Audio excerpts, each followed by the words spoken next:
तो कार्य प्रकरण के अंतर्गत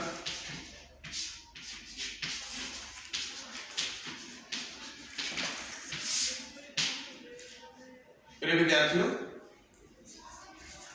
आज जो है हम कार्य प्रकरण का द्वितीय विभक्ति के पश्चात जो शेष है उसका करेंगे अध्ययन। सूत्र है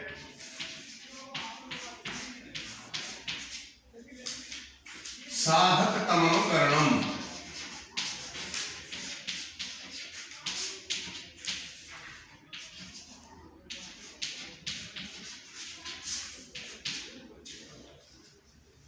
ये इसका अर्थ क्या है साधकतमं करणम्? कि क्रिया की सिद्धि में जब हम क्रिया को पूरा करते हैं तो जिस के बिना वो क्रिया पूरी नहीं हो सकती उसको साधकतमं कहते हैं और उसको कर्ण कहेंगे। तो साधकतमं, तमं का मतलब जिस बिना काम चलेगा ही नहीं। जैसे राम ने रावण को बाण से मारा। अब इसमें ये देखो बेटा, क्रिया क्या है? क्रिया क्या बेटा? मारना। किसने मारा? राम ने। किसको मारा? रावण को। किस चीज से मारा? बाण से। बाण। तो बाण मारना रूप क्रिया की सिद्धि के लिए साधकतमं हुआ। ये साधकतमं है। ठीक। इस साधकतमं जब हो गया तो इसको हमने इस सूत्र के द्वारा, ये जो सूत्र है इस सूत्र के द्वारा क्या कर दिया? कर्ण कह दिया।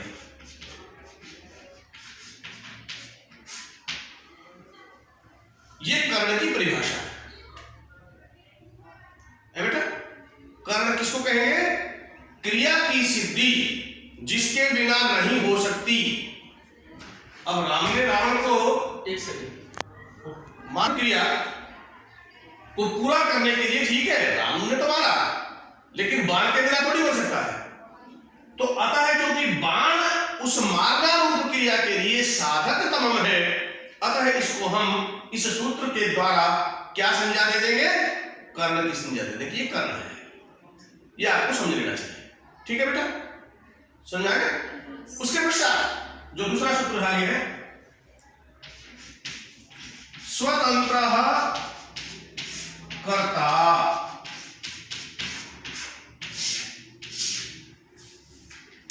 इसका अर्थ क्या है स्वतंत्र कर्ता का? किसी क्रिया को करने में स्वतंत्र कारक की कर्ता संज्ञा होती है। कर्ता किसको कहते हैं? कर्ता की परिभाषा क्या है? ये परिभाषा दे रखी है यहां पे कि कर्ता की परिभाषा क्या है।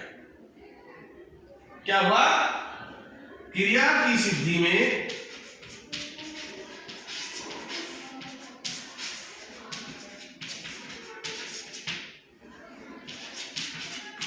स्वतंत्र कारक की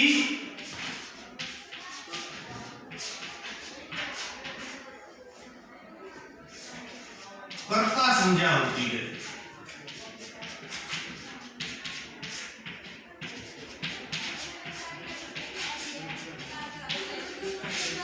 ठीक है, इसी वाक्य में हम समझेंगे मानवरूप क्रिया कौन कर रहा है? मानवरूप क्रिया किसने की? मानवरूप क्रिया किसने मारा? किसने मारा? राम ने। राम ने मारा तो रावण ने क्या किया? रावण को मारना रूप क्रिया राम ने भी की, बाण ने भी की, दोनों ने की। मरा तो रावण, वाक्य पे ध्यान दीजिए, को करने के लिए दो कारक हैं, राम और बाण। अब इस मादा रूप क्रिया में जो स्वतंत्र है वो है राम, बाण है साधक तमम, उसके बिना पूरी नहीं की जा सकती। बाण अपने आप तो उठ करके चलेगा नहीं कि मैं राम को मार के आऊंगा, बाण को चलाने वाला कोई तो चाहिए। वो कौन है? कौन है वो राम बाण को चलाने वाला? बेटे राम। तो राम इसमें स्वतंत्र है, तो अतः इस सूत्र के बल पर इस राम को हम क्या कहेंगे? कर्ता कहेंगे। कर्ण, इसको बाण को क्या कहेंगे? कर्ण कहेंगे, क्योंकि ये साधक तम है। ठीक है। क्रिया का फल किस पर पड़ रहा है? फल किसने भुगता मरने का? राम ने। अतः ये बेटा कर्म हुआ। क्रिया का फल जिस पर पड़े उसको कर्म कहते हैं। कई परिभाषाएं जो कि द्वितीय भक्ति में आई है, प्रतिलिप्सित तमम कर्म है, अन्य अभिधा परिया समयानेक्षा इत्थम भूत लक्षण, बहुत सारी है। इत्थम भूत तो तृतीय में आता है,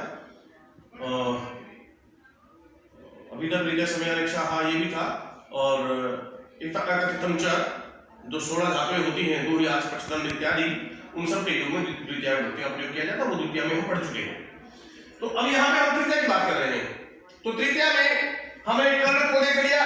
कर्ण की क्या परिभाषा है कि क्रिया की सिद्धि में सबसे महत्वपूर्ण जो कारक है उसकी कर्ण संज्ञा होगी, और क्रिया की सिद्धि में जो स्वतंत्र है क्रिया को करने में उसकी कर्ता संज्ञा होगी। ठीक है बेटा, ये शर्त होगा। अब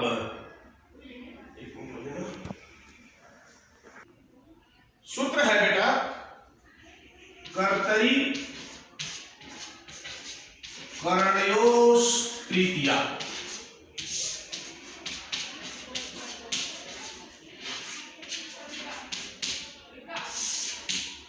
कर्तरी कर्णयोस् तृतीया, इसका क्या अर्थ हुआ बेटे?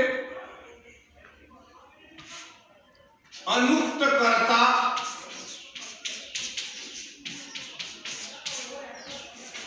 और कर्ण में तृतीया विभक्ति का प्रयोग।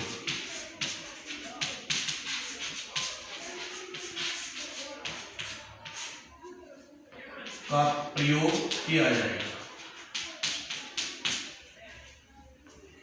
दो सूत्र मैंने पहले करवाए, वो संज्ञा सूत्र है। कैसे? एक ने ये कहा कि जिसके बिना क्रिया पूरी नहीं हो सकती वो साधक तमम है और उसको कर्ण कहते हैं, कर्ण। दूसरे ने कहा कि कर्ता को क्रिया को करने में जो स्वतंत्र है उसको क्या कहते हैं? क्या कहेंगे? कर्ता। जिसके बिना पूरी नहीं हो सकती कर्ण, जो क्रिया को करने में स्वतंत्र है वो कर्ता। ये दो सूत्रों ने कहा। तीसरे सूत्र ने कहा कि जो अनुक्त कर्ता है और जो कर्ण है जिसकी आपने पहचान की है कर्ण के रूप में, इन दोनों में तृतीया विभक्ति का प्रयोग किया जाएगा, ये उसने कहा। अब अनुक्त कर्ता कौन होता है? जो कर्मवाच्य में कर्ता होता है उसको अनुक्त कहते हैं। कैसे? राम पुस्तक पढ़ता है, ये तो कर्तृवाचक प्रयोग हुआ। रामः पुस्तकम पठति, सर्वनाम पठति क्रिया, पढ़ने वाला राम किसको कर रहा है? पुस्तक को पढ़ रहा, कर्म है, तो कर्म भी आती है। तो रामः पुस्तकम पठति। ठीक है बेटे। अब इसी बात को हम यदि कर्मवाच्य में कहें तो जो राम है कर्ता, उसमें यहां तो प्रथमा आई है, राम है पुस्तकम पठति में, लेकिन इसको कर्मवाच्य में प्रयोग करोगे, रामः पुस्तकम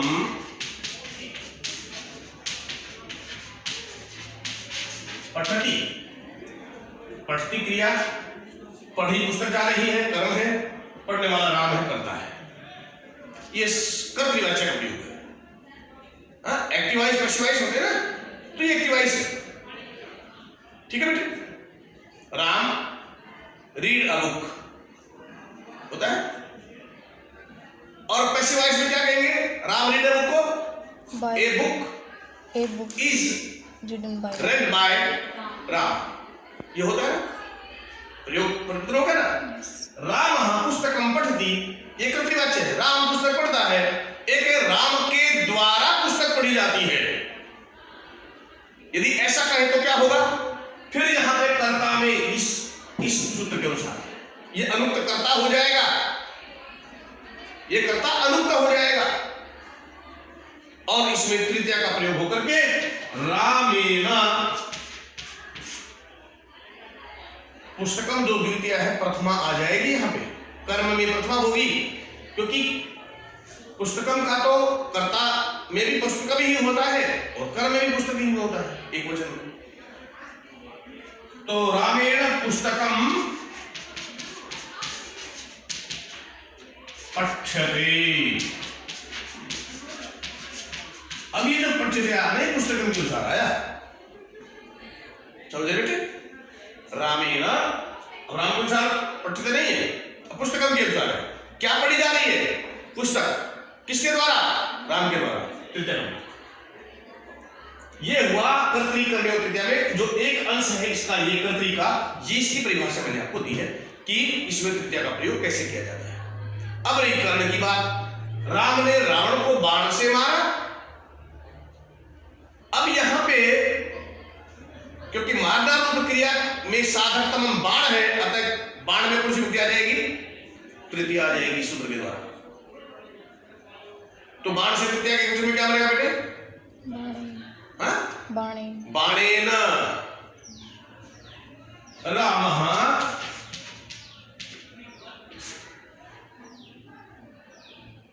रावणम, द्वितीय का प्रयोग बाणेन रावणम बाणेन हतवान। अब ये जो है ना, ये साधकतम होके कर्ण हो गया, और इस सूत्र के द्वारा तृतीय का प्रयोग हो गया। ठीक है बेटे, ये आप समझ ले। ये 3-4 सूत्र मैंने करवाए। कौन कौन सा करवाया? एक करवाया साधकतम कर्ण, एक करवाया स्वतंत्र है कर्ता, एक ये है कर्तृकर्णी और तृतीया। ये 3 सूत्र कर्ण से संबंधित। समझ में आया बेटे? उसके पश्चात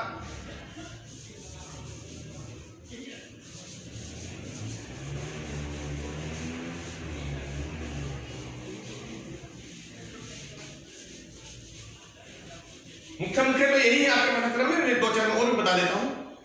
अब जैसे एक सूत्र है इत्थम भूत लक्षणे,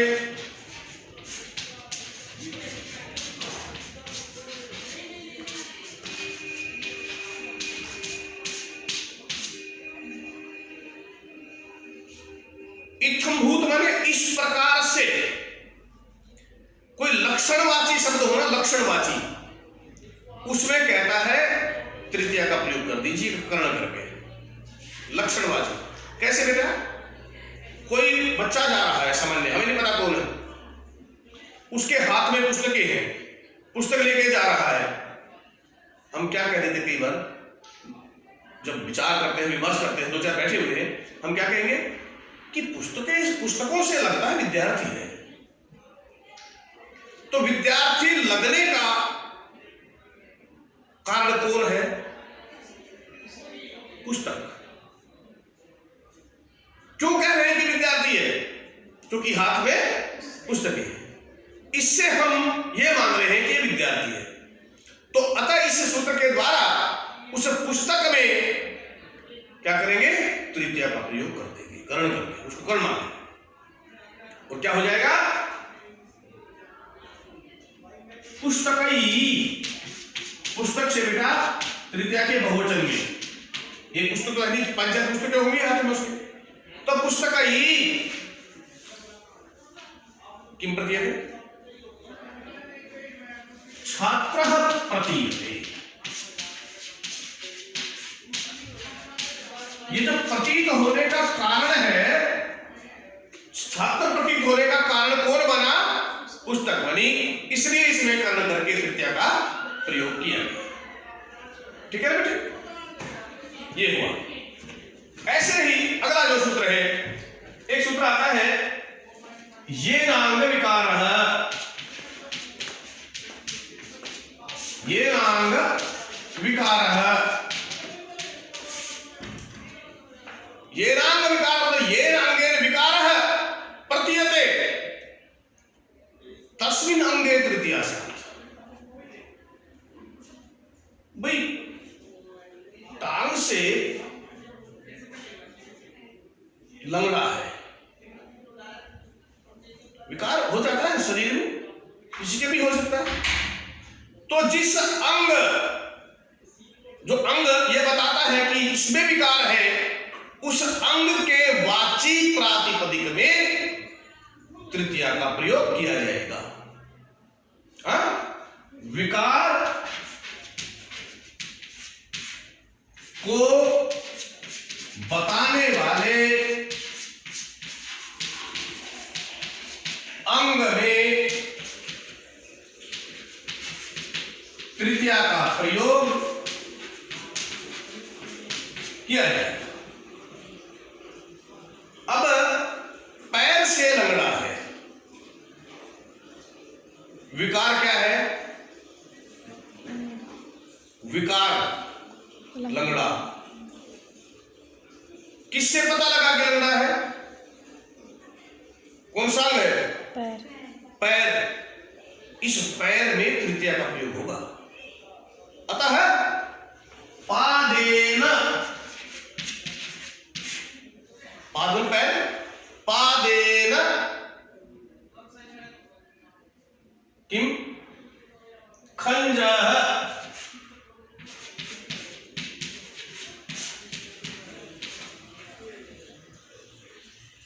खंजः ये खंजो अस्ति,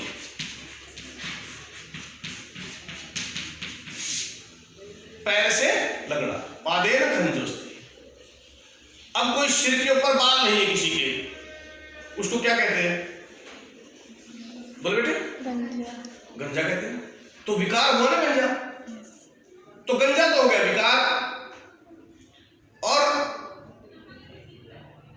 उसको बताने वाला अंग कौन सा हुआ? सिर। तो सिर में तृतीया का प्रयोग, तो क्या कहेंगे? शीर्षा, शीर्षा खलवाटः, शीर्षा खलवाट होता गंजा। सिर जो होता ना, शीर्ष होता मूल से हल, उसमें तृतीया का एक वचन करोगे तो शीर्षा बनेगा, क्योंकि ता होता है प्रत्यय उसका, और ता में आ बच जाता है तो शीर्ष में आ जुड़ जाएगा, शीर्षा बन जाएगा। शीर्षा खलवाटः, आंख से काना है, तो विकार क्या हुआ? काना। किस चीज से? आंख से। अब विकार तो हुआ काना, उसका द्योतक हुआ आंख, तो आंख में तृतीया का प्रयोग। अक्षी से अक्षणा, अक्षणा यहां देख लो,